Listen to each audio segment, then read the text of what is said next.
Bonjour et bienvenue au module 7 de la première partie du cours Concilium Acuis Sulis sur le TCS. Ce module présente la surveillance ETCS, Standstill Supervision, Rollaway Protection, Reverse Movement Protection et la surveillance de la vitesse et de la distance. Enfin, il explique le rôle des facteurs d'adhérence.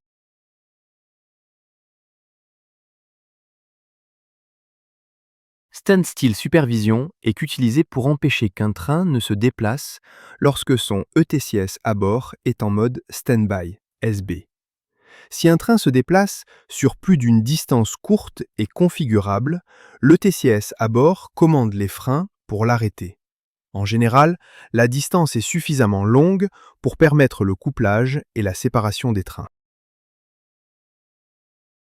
Rollaway Protection est utilisé pour empêcher qu'un train ne roule dans une direction contraire à celle de son contrôleur de direction sur une pente. Si un train se déplace sur plus d'une distance courte et configurable dans une telle direction, le TCS à bord commande les freins pour l'arrêter. Reverse Movement Protection est utilisé pour empêcher qu'un train ne se déplace dans une direction contraire à celle autorisée par son mode ETCS. Si un train se déplace sur plus d'une distance courte et configurable dans une telle direction, l'ETCS à bord commande les freins pour l'arrêter. Il peut s'agir de la même direction ou d'une direction différente de celle de Rollaway Protection. Dans les versions plus récentes de l'ETCS, Standstill Supervision et Reverse Movement Protection sont combinés sous le nom de Unauthorized Direction Movement Protection.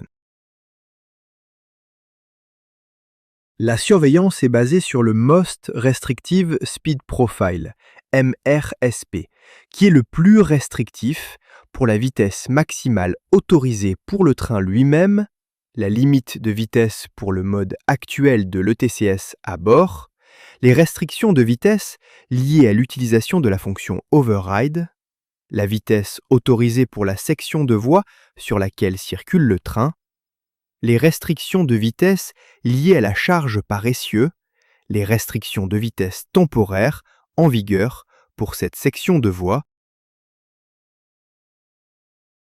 les restrictions de vitesse calculées pour garantir une distance de freinage autorisée, les restrictions de vitesse liées à la signalisation d'ETCS niveau 1, les restrictions de vitesse associées à un passage à niveau non protégé, les courbes de freinage pour décélérer en raison d'une restriction de vitesse à venir, et les courbes de freinage pour s'arrêter dans la distance que le train est autorisé à parcourir. Le MRSP est indiqué au conducteur et peut être utilisé pour la signalisation en cabine en ETCS niveau 2. En cas de dépassement du MRSP, l'ETCS à bord déclenche une alarme qui avertit le conducteur de la nécessité de ralentir. Selon la configuration spécifique, le TCS à bord peut aussi couper la puissance de traction avec l'avertissement.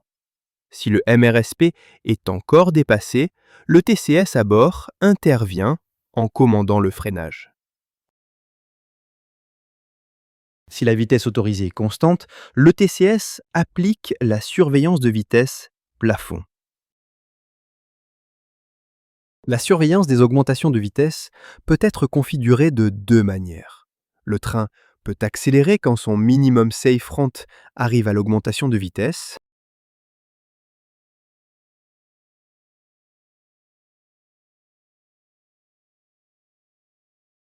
Le train ne peut accélérer que quand son minimum safe rear end arrive à l'augmentation de vitesse.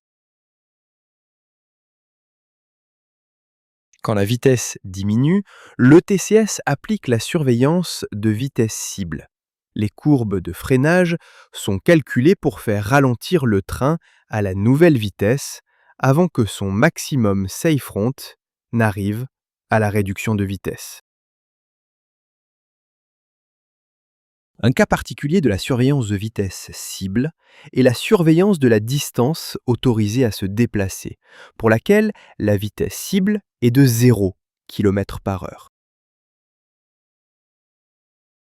L'ETCS au sol peut informer les ETCS à bord des zones avec une adhérence réduite, rail glissant. Dans ces zones, les courbes de freinage sont calculées avec une réduction configurable au taux de freinage supposé. En résumé, Standstill Supervision applique les freins si un train se déplace sur plus d'une courte distance quand son ETCS à bord est en mode stand-by. Rollaway Protection applique les freins si un train se déplace sur plus d'une courte distance dans une direction contraire à celle de son contrôleur de direction. Reverse Movement Protection applique les freins si un train se déplace sur plus d'une courte distance dans une direction contraire à son mode ETCS actuel. ETCS calcule un Most Restrictive Speed Profile, MRSP, l'indique au conducteur et intervient pour empêcher les trains d'aller trop loin ou trop vite. Des taux de freinage plus faibles sont utilisés dans les zones identifiées avec une adhérence réduite, rail glissant.